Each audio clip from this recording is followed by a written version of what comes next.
pounds, which is the minimum level that this person and his or her family can live on in Egypt. Speaking of which, there is a campaign called فوق الخط, or Above the Lines. Tell us more about this campaign.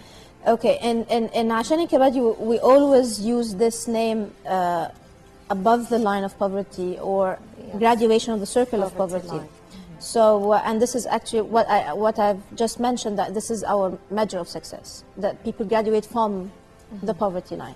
So, after the revolution, we had bigger dreams. We always had we always had dreams since the age of 16, since we were in the university.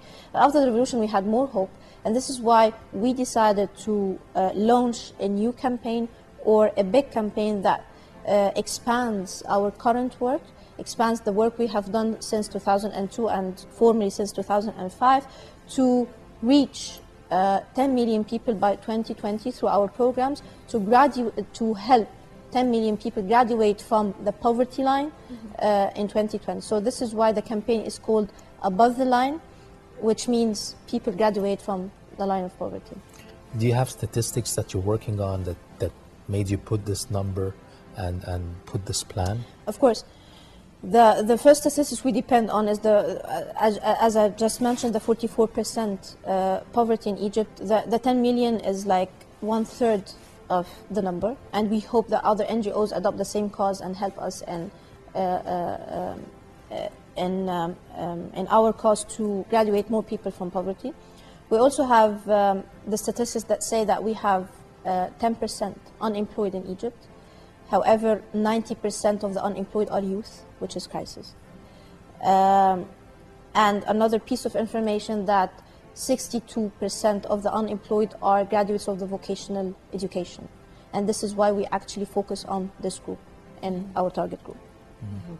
I want to know from you now, what about special plans for Ramadan? Of course, Ramadan is known as the month of charity, and since you are NGO and you are working on eliminating poverty, you must reach out to poor people and poor families in certain areas during the holy month of Ramadan. Yeah. Okay. As an NGO, that we're focusing on development rather than the normal charity activities, we launched فوق الخط, or we launched Above the Line campaign in Ramadan. This is the cause we started in Ramadan, and of course it will take us till 10 years. We are still continuing our programs in Ramadan. We offered loans for the poor in Ramadan, and actually for the beneficiaries in our loans program, we have provided some grants because of Ramadan and Eid, of course, and the feast. Yeah. When you give loans, you said you give training as well. Yeah. Does this training include selling and marketing the product? Because they can make it, but they don't know how to sell it. Okay, we have two strategies for employment in Alashanek, the formal employment and the informal employment. The formal employment is the person can be employed in a factory or in a company. The informal employment is that this person can be provided with a loan to start his or her own business. For the formal employment, we do not train and then find a job for this person. Actually, we find the jobs, we sit with the private sector, we secure the contracts, we secure a minimum wage level, and then we train according to the private sector need, actually according to the industry need, because recruiting someone in a telecommunication company is different from recruiting another person in a beverage company, for example. So we train this person on the specific skills of the industry and the specific job needs of the industry. And then this person, after the training, is directly recruited.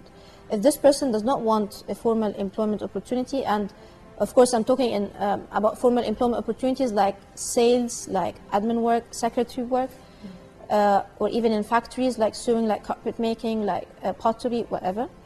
And if this person does not want a formal employment opportunity, if he or she wants to start his or her own business, we provide a loan of a maximum of 10,000 Egyptian pounds, after giving this person a training on how to construct a feasibility study, how to do marketing for the products, how to do project management, and also how to have a very simple bookkeeping to make sure that the profits of this business is completely monitored. Yes. And of course, we provide monitoring and coaching even after providing the loan to make sure that this person graduates from the circle of poverty, as I've mentioned before.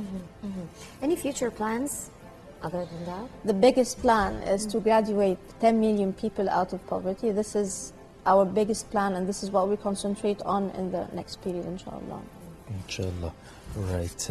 Dr. Raghda Elebrashi, Chairwoman of the Board of the NGO Alashanek, Balady, or For You, My Country. Thank you for joining us this morning, and good luck in this Thank you very much ambitious for the project. invitation. Thank you so much. Very much, and wishing you best of luck in your project. We'll be hosting you, inshallah, soon to know what has been achieved in this campaign. Inshallah. Thank you so much. Thank you very much. This brings us to the end of this edition of The Breakfast Show. I'm Helen Hamalawi. Thank you very much, Yasser. Thank you very much, Helen. And see you all.